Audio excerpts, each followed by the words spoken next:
ಹ್ಮ್ ನಾವೆಲ್ಲರೂ ದುಡ್ಡು ಮತ್ತೆ ಕೆಲಸದ ಬಗ್ಗೆ ಸಾಕಷ್ಟು ಕೇಳಿರ್ತೀವಿ ತಾನೇ.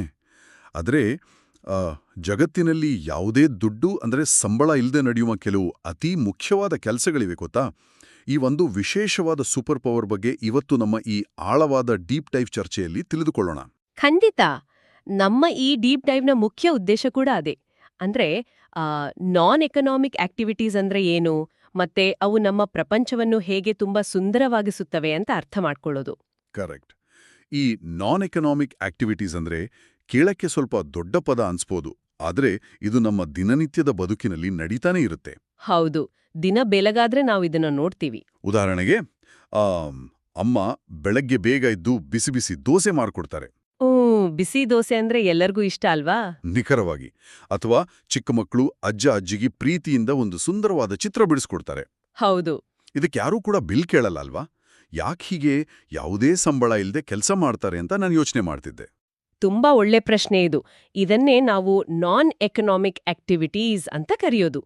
ಇವುಗಳನ್ನು ನಾವು ದುಡ್ಡಿಗಾಗಿ ಮಾಡಲ್ಲ, ಬದಲಾಗಿ ಪ್ರೀತಿ, ಕಾಳಜಿ ಮತ್ತೆ ಕೃತಜ್ಞತೆಯಿಂದ ಮಾಡ್ತೀವಿ.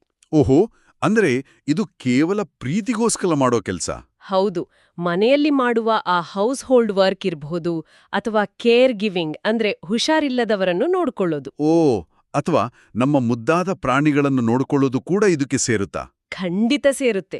ಅರೇ ವಾ, ಅಂದ್ರೆ ನಮ್ಮ ನಾಯಿ ಮರಿಯನ್ನ ಆಟ ಆಡಿಸೋದು ಕೂಡ ಒಂದು ಕೆಲ್ಸನಾ? ಹೌದು. ಆದ್ರೆ ಇದರಿಂದ ಸಿಗೋದು ಬ್ಯಾಂಕ್ ಬ್ಯಾಲೆನ್ಸ್ ಅಲ್ಲ, ಬದಲಾಗಿ ತುಂಬಾ ದೊಡ್ಡ ಇಮೋಷನಲ್ ವ್ಯಾಲ್ಯೂ ಸಿಗುತ್ತೆ.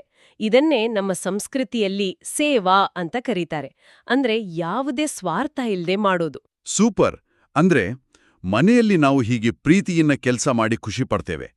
ಆದ್ರೆ ಮನೆಯಿಂದ ಹೊರಬಂದು ನಮ್ಮ ನೆರೆಹೊರೆಯರ ಜೊತೆ ಸೇರಿ ಕೆಲಸ ಮಾಡಿದಾಗ ಏನಾಗುತ್ತೆ? ಆಗ ಅದು ಇನ್ನಷ್ಟು ದೊಡ್ಡದಾಗುತ್ತೆ. ಇಲ್ಲಿ ನಾವು ವ್ಯಕ್ತಿಗತ ವಿಚಾರದಿಂದ ಸಾಮೂಹಿಕ ವಿಚಾರಕ್ಕೆ ಹೋಗ್ತೀವಿ. ಓಹೋ, ಅಂದ್ರೆ ನಾವೆಲ್ಲರೂ ಫ್ರೆಂಡ್ಸ್ ಸೇರಿ ಆಟ ಆಡುವ ಪಾರ್ಕ್ನಲ್ಲಿರೋ ಕಸ ಆರಿಸಿದ್ರೆ ಅದು ಕೂಡ ಸೇವೆನಾ? ಹೌದು. ಇದು ಒಂಥರ ಸೂಪರ್ ಹೀರೋಗಳು ಎಲ್ಲರೂ ಒಟ್ಟಾಗಿ ಸೇರಿ ಪ್ರಪಂಚ ಉಳಿಸಿದಾಗೆ ಅಲ್ವಾ? ಖಂಡಿತ, ನಿಖರವಾಗಿ ಹೇಳಿದ್ರೆ.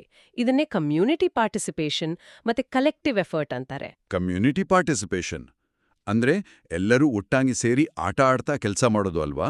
ಹೌದು. ಇಲ್ಲಿ ನಾವೆಲ್ಲರೂ ಪಬ್ಲಿಕ್ ಗುಡ್ ಅಂದ್ರೆ ಎಲ್ಲರ ಒಳಿತಿಗಾಗಿ ಕೆಲಸ ಮಾಡ್ತೀವಿ. ನಾವೆಲ್ಲರೂ ಸೇರಿ ನಮ್ಮ ಸುತ್ತಮುತ್ತಲಿನ ಜಾಗವನ್ನು ಚೆನ್ನಾಗಿಟ್ಕೊಳ್ಳೋದು ನಮ್ಮ ಸೋಷಿಯಲ್ ರೆಸ್ಪಾನ್ಸಿಬಿಲಿಟಿ ಆಗಿರುತ್ತೆ. ಕರೆಕ್ಟ್. ಈ ಕ್ಲೀನ್ಲಿನೆಸ್ ಡ್ರೈವ್ಸ್ ಮಾಡೋದು ಅಥವಾ ಗಿಡಗಳನ್ನು ನೆಡುವುದು ಇದೆಲ್ಲ ಮಾಡ್ತಾರಲ್ಲ? ಹೌದು. ಅದು ಎನ್ವೈರನ್ಮೆಂಟಲ್ ಕಾನ್ಸರ್ವೇಷನ್ನ ಒಂದು ದೊಡ್ಡ ಭಾಗ.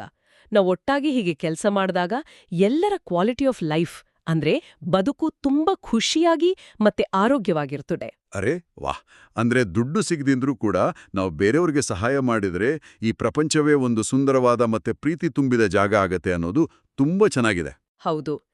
ನಾವು ರಸ್ತೆಯಲ್ಲಿ ಬಿದ್ದಿರೋ ಒಂದು ಚಿಕ್ಕ ಪೇಪರ್ ಎತ್ತಿ ಡಸ್ಟ್ಬಿನ್ಗೆ ಹಾಕಿದ್ರೂ ಕೂಡ ಅದು ಸಮಾಜಕ್ಕೆ ಮಾಡುವ ತುಂಬಾ ದೊಡ್ಡ ಸೋಷಿಯಲ್ ಕಾಂಟ್ರಿಬ್ಯೂಷನ್ ಆಗತ್ತೆ. ಖಂಡಿತ. ಇದು ನಮಗೆಲ್ಲರಿಗೂ, ವಿಶೇಷವಾಗಿ ಮಕ್ಕಳಿಗೆ ಒಂದು ಒಳ್ಳೆ ಪಾಠ.